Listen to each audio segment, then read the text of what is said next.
Hi, I was just looking at the Celpip speaking task 3. This task seems to be a little difficult to me because I get confused about what to talk about and where to start from. So, could you please help me with that? Sure, I can help you with that. So, can you tell me what do you think is the picture all about?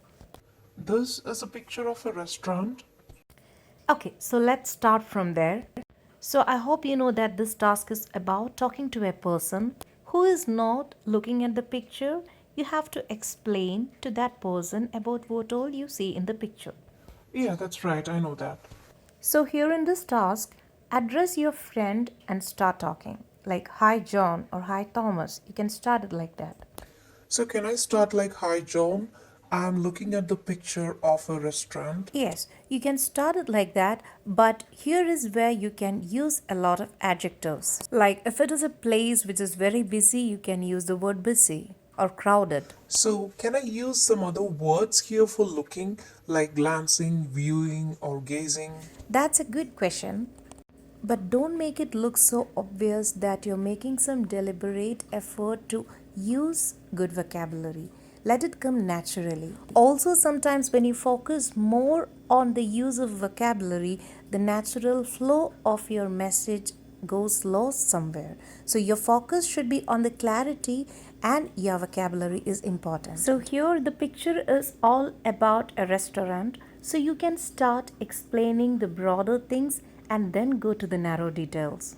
In that way, you are giving an overall picture to the person who is hearing you and then going into the details. Okay, that makes sense. Now, let me ask you one thing. What do you think is the most important thing in this picture? I don't know if I'm right, but is it the counter? Yes, it can be the counter, it can be the orange wall, it can be the lady.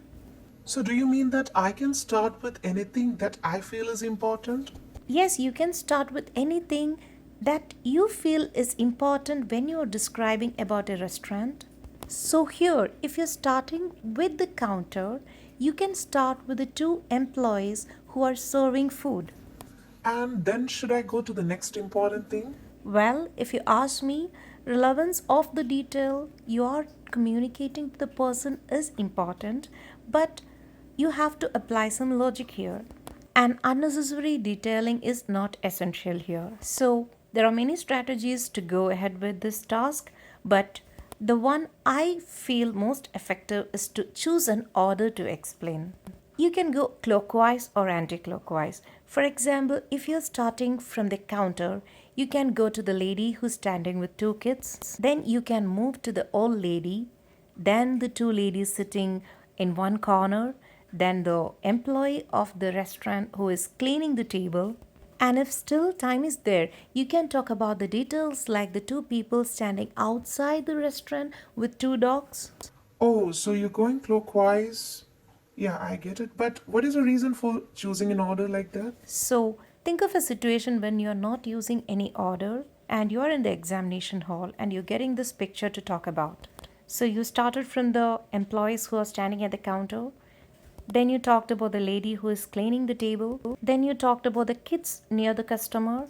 So, when you randomly choose things and not following an order, sometimes you will search for the things which you didn't speak about. Remember, it is a 60-second task and you don't have time to pause and think. So, when you have an order to follow, like a clockwise or an anti clockwise, it would be easy and you can make sure that you're not missing any information. Another thing to be noted is that don't say always, I can see a lady or I can see a man, I can see a kid. Don't go for the repetition. Instead, you can say, beside the lady, there is a young man helping her to walk towards the table. Also, whenever you're explaining some of the details, if possible, you can bring in some emotions to that. The baby in the stroller seems to be having a good time playing with the bubbles. So, can I say, like the young man is assisting the old lady who is walking with the help of a walker? Yes, that's good. And here is another place where we can use a lot of adjectives, but I would suggest you to not use any adjectives that is describing their body or physical appearance like fat, skinny, black, white. Okay, so I have to pick the adjectives correctly, right? Yes, you have to pick the adjectives correctly and make it sound natural. And how can you make it sound natural? By practicing it on everyday conversation. So, the takeaways from this video are: first one, start with an overall picture.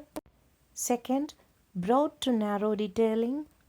Third one, choose an order and follow that even when you're practicing, like clockwise or anti clockwise. Most importantly, focus on the clarity and the vocabulary.